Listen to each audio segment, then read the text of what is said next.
All right, showtime. You ready? Born ready. Great. Did you bring the dongle? What's a dongle? Never mind. We'll just show them on your laptop. I was supposed to bring my laptop? Don't panic. You shared the presentation with me, right? I forgot. Well, if you log in, then we can... My password. I was about to say I forgot my password.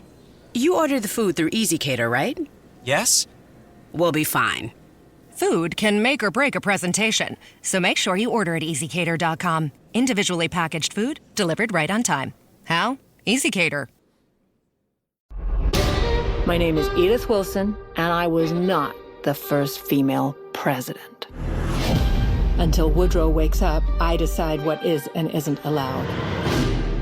This office is amazing. A big green oval and not a corner in sight. This is the first time in either of our young lives. Oh, I love that you call me young. Keep going.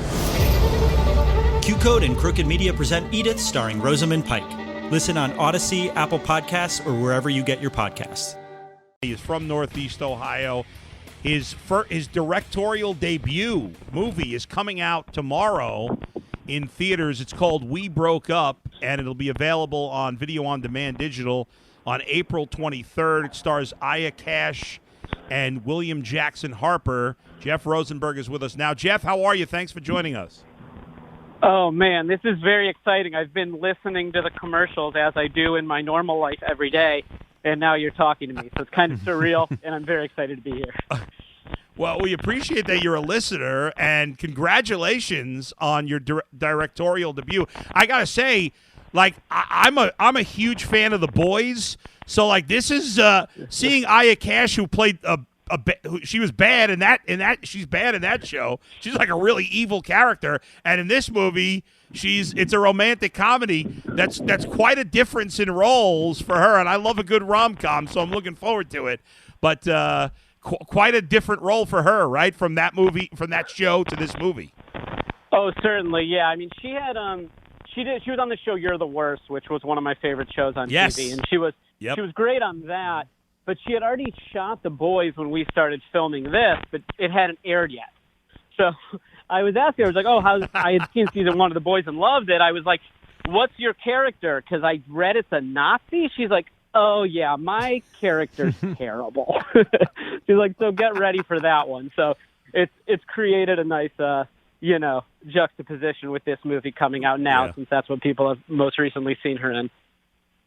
So I think about, what's his name? Oh, my God, I can't think of the actor's name now, who was, he played a Nazi on, and I can't even think of the name of the show. This is terrible. On, what was that prison? What was the prison show on HBO? I'm drawing a blank on it. Like 10, 20 years ago. Oz? Oz, thank you. Oz? What's his name? The actor. Yeah, the actor who played like the main Nazi guy on that, and now he's been in, and I can't think of his name. This is a terrible job out of me. And now he's been in a million things. He was the dad in Juno. J.K. Simmons. He's been in a million. Yeah, J.K. Simmons. Thank you. I couldn't think of his name. But like at first, when I first started seeing him in other things, I was like, wow, this is weird because I know him from this role. But he's, if you're a great actor, that all goes away. Anyway, you ride with it for a little bit after you play a Nazi, but if you're as talented as I eventually, it just sort of becomes another paint on the paintbrush, if you will. All right, so it says it's a real-life rom-com, and then it's also written by you and then someone named Laura. So I'm assuming is this your story or is this someone else's story? It's not anyone's story in particular. Laura and I actually went to Shaker together, and so we both used to write plays, and we used to direct each other's plays at high school. We did shows at the Obama Theater as well in Cleveland Heights at Coventry, and so we both had been in relationships for around 10 years. I'm now married with 2 kids. She is happily not married. They've been together 15 years. So we just sort of took the different approaches we've taken to like long-term partnership, if you will, and had 2 characters who didn't see eye to eye on whether they should get married and how that would affect them. Okay. Jeff, I started watching.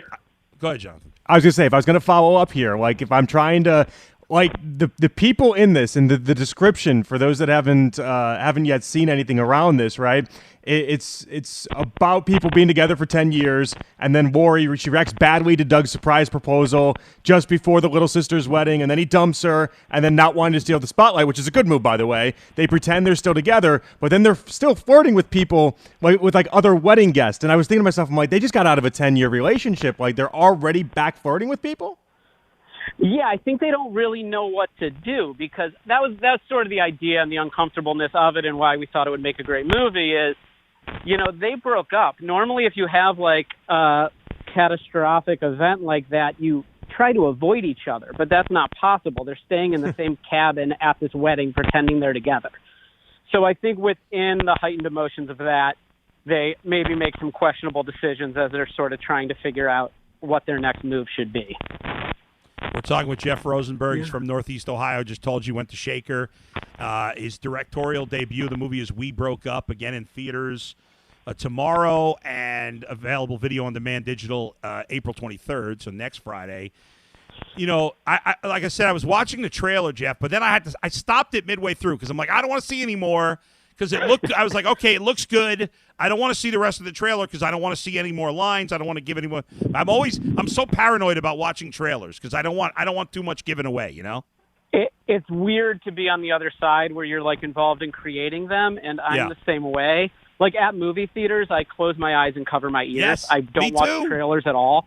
I saw Requiem for a Dream at the Cedar Lee thinking it was a comedy because I was like, oh, Chris McDonald and Marlon Wayans and Jennifer Connelly are in this movie. This will be funny. And so I always find it to be a better way to approach it. But, the distributors have more control, and they're like, you need a trailer. You need to market this and get people to see it. I love the trailer. I'm happy with what they did. But, trailers aren't my thing either. Yes. I'm sure you have a lot of family and friends back. Do you still live in the area or no? Are you out in L.A.? No, I'm out in L.A., but I'm truly the most psychotic Cleveland sports fan I know. Yeah. This is not exaggeration. When I drive to set in the morning, I see what podcasts are on. I check Ken Carmen because they're usually posted earlier. Yeah. And then when I'm driving home from work, I immediately see what's on from Bone Talks and just listen. Every day driving to and from, I'm listening to every one of your guys' hits. So it was when I was talking to the publicist, our producers are like, talking about articles in Variety and Hollywood Reporter, and I was like, can you please just get me on 92.3 The Fan and hopefully time it up right after Clowney gets signed, and then we can just talk about sports. Yes, absolutely. Well, there you go. You brought it up. Are you excited about the Clowney edition? Very excited. Love it. It reminds me of Courtney Brown when he was on the Browns, where it was just like, the kind of guy that you expect to be this phenomenal pass rusher because of his, athletics, and he's number one pick in the draft. And Clowney doesn't have to be that guy. He's going to be opposite Garrett. He's a great run stopper. I love it. I think it's a fantastic move. What kind of pitch would you give to Baker? Maybe you write rom-coms. If Baker said, I want to do a rom-com movie, what kind of pitch would you give him? This is crazy. Okay. The place we shot the movie at is where Baker Mayfield got married. And when we were scouting it the first time, it was the night of his rehearsal dinner. So I had to make the decision of, did I want to hide on the property so I could meet Baker, or did I leave because that would be highly unprofessional and they might not let us shoot there? So I probably made the correct how was decision, meeting Baker? Which was I left. Yeah, exactly. I bailed on it. I was looking back, it might have been the wrong decision, but so I've not met Baker. But if Baker ever wants to work on anything narratively, I'm ready to go. Yeah, and by the way, if you next movie, if you need a sports talk show host, I'm in. Totally. You would have been my first call anyway, so I'm glad to know that you're already on board. I appreciate it. So, Jeff, I was going to ask you, I mean, your family especially and friends must be so excited that your movie is – I mean, I'm sure you're excited, obviously, but family and friends, everybody going bananas, getting ready. I'm sure have they all seen it already? Did they get an early view? My parents saw it and were very excited. I sent it to them, but most people have not. And so, yeah, we've already pretty much sold out the theater for Saturday night because I'm going to fly back. So I have the premiere screening in L.A. Tomorrow night, and then I'm getting on a plane at 7 a.m. in L.A. so I can be at the Cedar Lee on Saturday night because, I mean, I truly grew up at that theater. I used to cut class on Friday afternoons to see the first screening in Cleveland of every movie I wanted to see. Right. So the fact that theaters are opening up and I'm able to go see the movie basically at where I lived when I was a teenager is extremely exciting to me. And most of my family and a lot of my friends from high school and everybody are all going to come out for it. Well, how tough is it? Like, obviously it's challenging right now because people are not going to the movie theaters. I love seeing a movie in the theater, but right now I'm not going to theaters. I'm going to watch a movie. I can't wait to see it, but I'm waiting till it comes on video on demand for me. Even though I'd rather watch it in a perfect world in the theater. Is that tough with everything that's going on? That not as many people are going to the theaters. Yeah, it's been really tough. At this point I've only seen the movie with my wife. So generally speaking, when you make a movie, we finish shooting at the last week of February.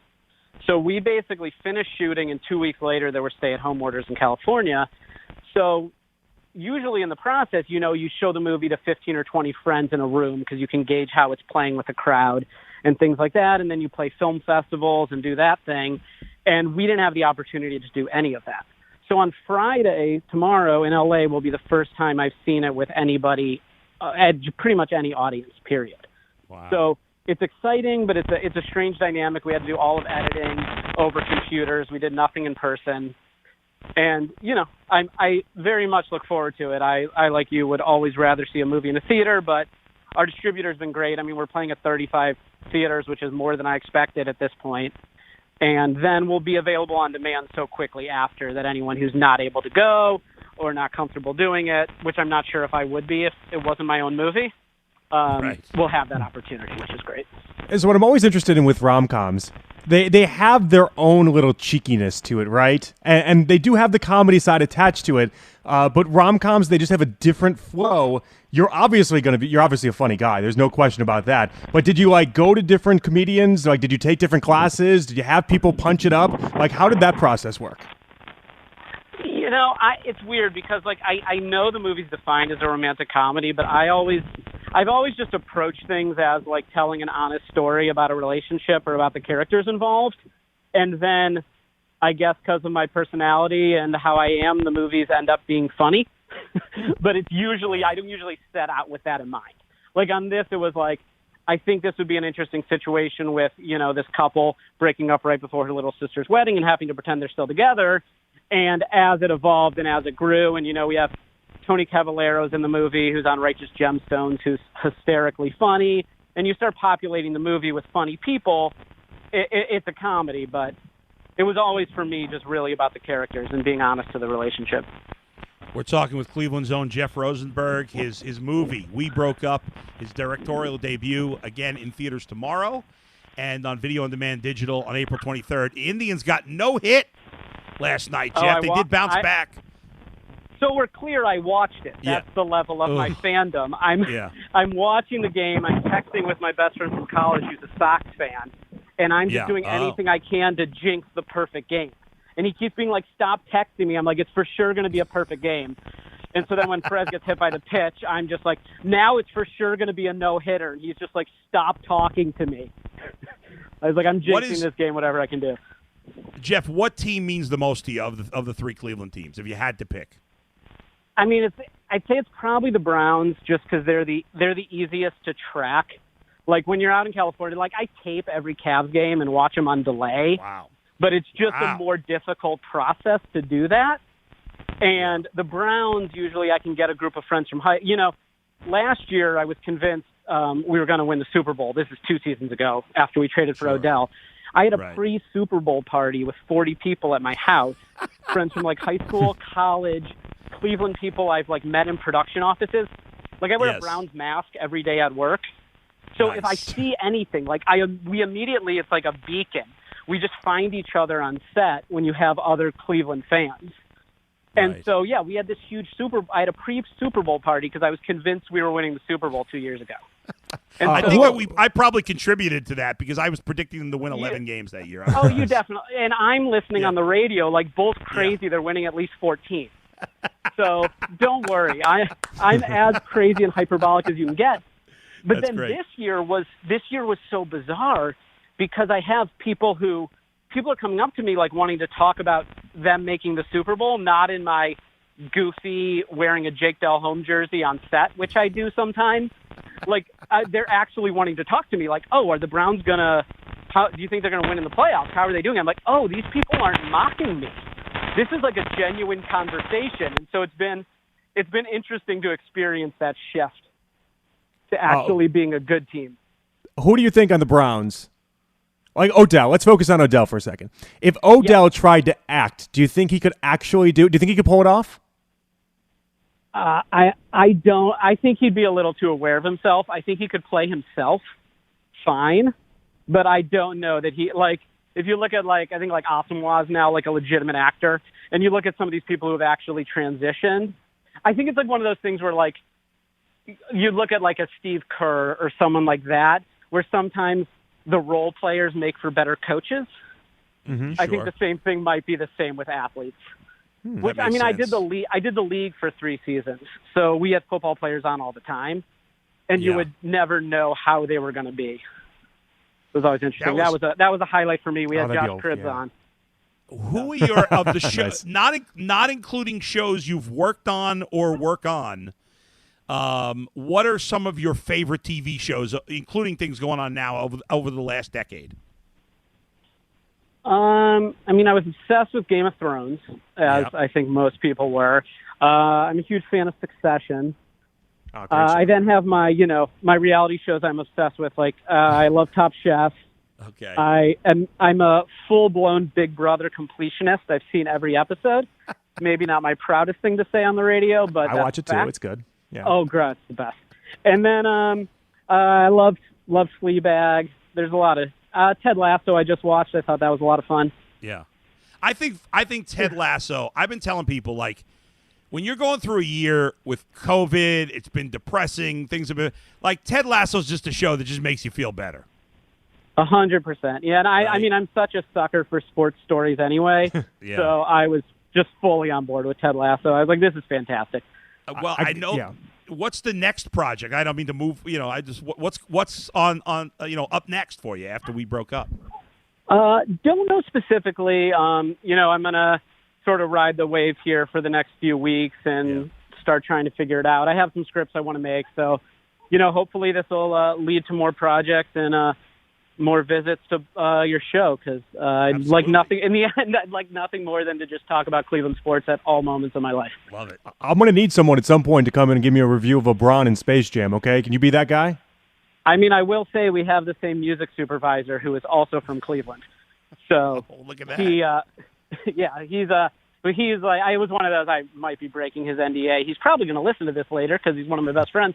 But he wrote me, he's like, yo, you can't tell people, this was a while ago, he's like, you can't tell people, but I'm working on Space Jam. I was just like, oh my God, that's amazing. That is amazing. It's amazing, the music. Like, I don't think people, of course you do, but people like us who aren't in the business, I don't think we often think about the music.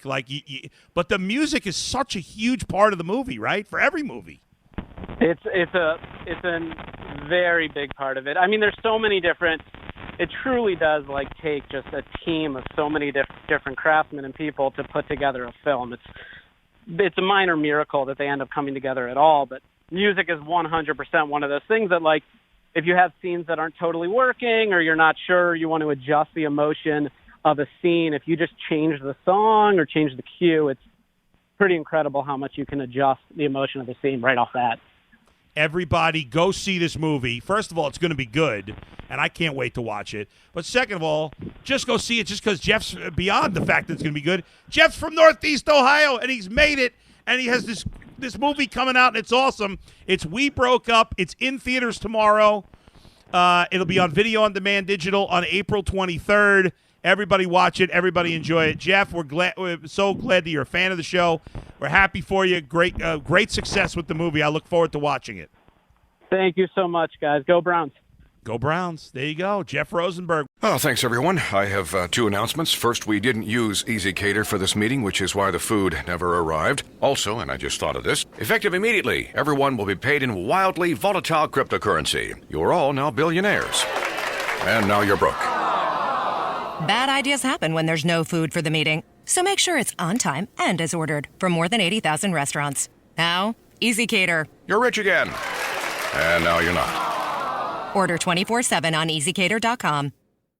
The weather's getting warmer, and everybody wants to be outside, even your smart speaker. Crank up your favorite Odyssey stations on your Amazon Echo, Google Nest, or Apple HomePod at the pool or while you're grilling. Get your summer soundtrack from stations across the USA, from top 40 to rock, R&B to country. It's all here on Odyssey. Play your favorite station at your command, hands-free on your smart speaker. Your summer soundtrack is part of a universe of audio on Odyssey.